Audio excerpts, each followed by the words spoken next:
সুধী দর্শক, আজকে একজন সফল উদ্যোক্তার গল্প শুনব। তিনি আসলে একজন সফল উদ্যোক্তা, একজন সফল খামারি। ওনার নাম জোবায়ের। খুবই ভালো মনের একটি মানুষ। তিনি তিলে তিলে অনেক কষ্ট করে একটি গরুর ফার্ম করেছেন এবং আজকে তিনি নিজেকে প্রতিষ্ঠিত করেছেন।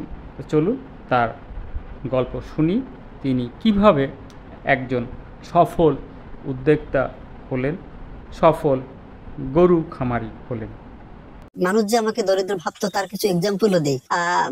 এই সময় ঈদ আসে, আমার বড় বোন আমাকে টাকা পাঠায়, ভাই তুই এই টাকা দিয়ে ঈদের যুব্য বাচ্চার জন্য জামা কাপড় কেন, নিজে চল। আমার বাচ্চার অসুস্থ হয়, তখন আমার মামা আমাকে টাকা পাঠায় জোর করে, আমার মামা লাগবে না, তারপরেও তারা আমাকে এই ধরনের সাপোর্ট দিত। এখন পরিবারের মানুষ ভালোবেসে এই চিন্তা করে একটা বিপদে পড়ছে, তাকে তো আসলে সহযোগিতা করতে হবে, কিন্তু ওই সময় আমার অতটাও অভাব ছিল না যতটা তারা হয়তো কল্পনা করেছেন। আমি যখন গরু কিনি, গরু বেচি, অথবা আমার সবজি ক্ষেতের জন্য, ধান চাষের জন্য কোনো মানুষকে হায়ার করি, এই মানুষগুলো মনে করে শহর থেকে আসছে, তাহলে ওর থেকে একটু বিল বেশি নেবো, তো জানে না আসলে কি। তখন আমিও গরুর ফুল দাম জানি না, আমি মাত্র গরুর দাম বোঝার চেষ্টা করতেছি। আমি যাদের সঙ্গে গিয়ে গরু কিনি, এরা আমার থেকে বেশি লাভ করার চেষ্টা করে। আমি গরু বেচতে ও লাভ করে, গরু কিনতেও লাভ করে। এটা একটা বড় চ্যালেঞ্জ তো তৈরি হলো, আমি ঠকে যাচ্ছি। এবং এই খামারটা করতে গিয়ে এই যেখানে লেবার যে ব্যবহার করি, এরা আমার থেকে অতিরিক্ত চার্জ করা শুরু করলো। এমনকি এমনও হলো যে লেবার যে কাজ জানে না, সেও সেটা করা শুরু করলো, যাতে আমার মানে এক কাজ 2-3 বারে করা লাগছে। কারণ শুরুর দিকে আমি বুঝতে পারিনি যে কোন লোকটা আসলে কোন কাজে প্রফেশনাল। আমার বন্ধু আছে মশিউর রহমান, ও আমাকে পরামর্শ দেয়, তুমি আগে গরু কেনা বেচা শেখো, তাইলে তোমার এই প্রবলেম সলভ হয়ে যাবে। তখন আমি আমার গ্রামে একজন গরুর ব্যাপারী বা গরুর দালালের সঙ্গে আমি একটা পার্টনারশিপ করি, এবং যে আমি তার সঙ্গে করে গরু গ্রাম থেকে কিনবো, হাটে গিয়ে বিক্রি করবো। এর মাধ্যমে আমার এক্সপিরিয়েন্স গ্যাদার হবে। আমার উদ্দেশ্য হলো এটা, আমি গরু কেনা বেচা শিখবো। আমি একজন শিক্ষিত মানুষ এবং ব্যবসাটা বুঝি না, এই কারণে সে রাজি হয়নি প্রথমে। তারপর সে বলে যে ঠিক আছে, আপনি যদি আমাকে ফুল টাকার সাপোর্ট দেন, তাহলে আমি আমার পরিশ্রম আপনার টাকা, তাহলে আমি রাজি হইতে পারি। তারপরে আমি রাজি হলাম যে আমার এখন কিছু করার নেই, আমার শেখাই লাগবে। তো গরু কেনার জন্য যে টাকা লাগে সেটা আমি আমি আমি দিলাম সাপোর্ট। আমি গ্রাম থেকে গরু কেনার চেষ্টা করলাম। সকালে উঠে তার সঙ্গে যখন ঘোরা শুরু করলাম নিয়মিত, প্রত্যেক দিন সকালে গরু কিনি, হাটে গিয়ে রোদের মধ্যে ঘামতে ঘামতে গরুটা বিক্রি করি, প্রফিট করি, দুজনে ভাগ করে প্রফিটটা নিয়ে আসি। আমার মধ্যে আনন্দ হচ্ছিল, আমি শিখতেছি।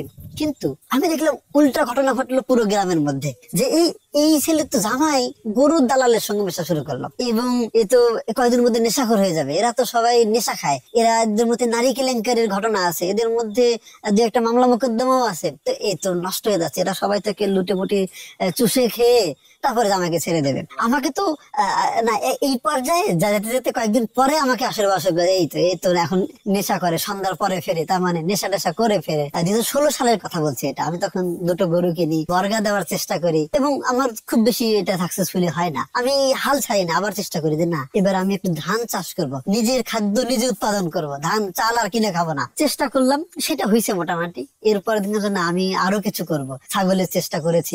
এইভাবে অল্প অল্প, তখন আমি ঢাকায় থাকি, ঢাকা থেকে এইসব করার চেষ্টা করছি। আমি এই চেষ্টা করার পরে যখন করোনা শুরু হয়, করোনা মহামারীর সময় আমার জন্য আশীর্বাদই বলবো, তখন আমি ঢাকার সমস্ত কাজ কাম মোটামুটি কমে গেল। তখন আমি গ্রামে চলে আসি এবং চেষ্টা করি। গ্রামের ইকোনমিতে আসলে সাস্টেন করাটা সহজ, কারণ এইখানে খুব বেশি মানে আপস এন্ড ডাউন নাই, যেটা শহরে খুব বেশি। শহরে স্টেবল মানে একটা অবরোধ মানে ওই দিন সব ক্ষতি, কিন্তু গ্রামে এটা নাই। তখন আমি চেষ্টা করলাম যে আমি গ্রামের এই কাজটাকে আমি আবার নতুন করে একটু বাণিজ্যিক ভাবে কৃষক হবো, একবার ফুল টাইম কৃষক হবো। সেই স্বপ্ন নিয়ে আমি প্রথমে নিজের খাদ্য নিজে উৎপাদন চেষ্টা করি। আমি একটা ছোট্ট সবজির ক্ষেত করি, নিজে নিজে সব কাজ করার চেষ্টা করি। তার পাশে আমি 5টা গরু কিনি, যেবার গরু পালবো, নিজে নিজে গরু পালার চেষ্টা করি। হ্যাঁ, এগুলো ভালোই আগাচ্ছিল। ওইটাই আমাকে আসলে কনফিডেন্স দেয় যে গরু ব্যবসায় লাভ হয়, সবজিতে লাভ হয়। মানুষের কাছে যেটা, কৃষকের কাছে যেটা শুনতাম, এখানে তো অনেক বেশি লাভ করার সুযোগ নাই, কিন্তু আমি দেখলাম যে লাভ করার সুযোগ আছে। কৃষক আসলে টেকনোলজি ব্যবহার করে না, তারা অনেক কিছুই স্পেশালি করে না, যেটা আসলে একজন শিক্ষিত মানুষ হওয়াতে আমি ওইগুলো কল্পনা করতে পারছি যে এগুলো আমার করা উচিত। আমাদের মধ্যে যারা শহরে থাকেন তারা সবসময় মনে করে যে শহরেই শহরেই বোধহয় একটু লাইফস্টাইল ভালো, একটু আরামায়েশ বেশি, সবকিছু হাতের কাছে পাওয়া যায়। কিন্তু আমি মনে করি গ্রামে আসার পর আমি দেখছি যে গ্রামে আসলে সবকিছু করা সম্ভব, সব সুখ সুবিধাও এখানে আছে।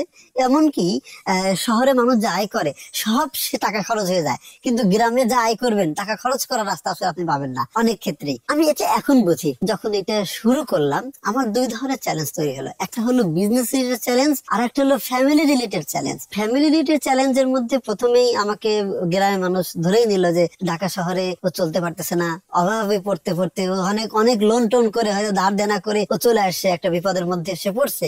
মানুষ এইভাবে কল্পনা করতো। আমার বউকে বলতো যে ওইখানে যায় নাই, শ্বশুর বাড়ি কেন যায় নাই জানো, যে ওরা হলো যে শ্বশুরের সঙ্গে মানে ওই পরিবারের সঙ্গে সম্পর্ক ভালো না, ওখানে টিকতে পারে নাই। অহিবকে বলতো যে এই জন্য ওরা এখানে আসছে। এইটা শুনে আমার বউ সবসময় মন খারাপ করতো, কান্নাকাটি করতো। আমার মনে পড়ে যে কোরবানির হাটে 2 গরু আমি এক হাতে ধরেছিলাম। এটা আমার জীবনের একটা স্মরণীয় ঘটনা, যে 2টা গরু 2 হাতে ধরে আমি গরু বিক্রি করতেছি, যেটা আমার পরিবারের মানুষ হয়তো কোনোদিন কল্পনাই করতে পারে না। কারণ আমার পরিবারে আছে যে এই লোকটা শারীরিক পরিশ্রম সব থেকে কম করে, বাড়ির ছোট ছেলের বেলা এটা ঘটে। তো সেই মানুষটা যখন আমি গরু ধরে বিক্রি করতেছি, এইটা আমার বউ যখন শুনছে ওর চোখ দিয়ে পানি পড়ে গেছে, যে আর এই রোদের মধ্যে এই বৃষ্টি হচ্ছে তুমি এটা কিভাবে পারলে। আমি বলছি যে আমার পরিস্থিতি আমাকে আসলে পারাইছে। আমার এমন হয়েছে দেখেন, যখন ঘাটে গেছি প্রথমে বা গরু নাড়ছি, আমাকে সাবান দিয়ে হাত দিয়ে খাইতে হয়েছে। এরপরে এই গরুর হাটে যে খাবার ব্যবস্থা, ক্ষুধা লাগলে এইখানে কিন্তু খুবই অপরিষ্কার একটা অবস্থা, সেইখানেও আমাকে খাইতে অভ্যস্ত হইতে হয়েছে, কারণ পরিস্থিতি আমাকে নিয়ে গেছে। এখন যখন আমার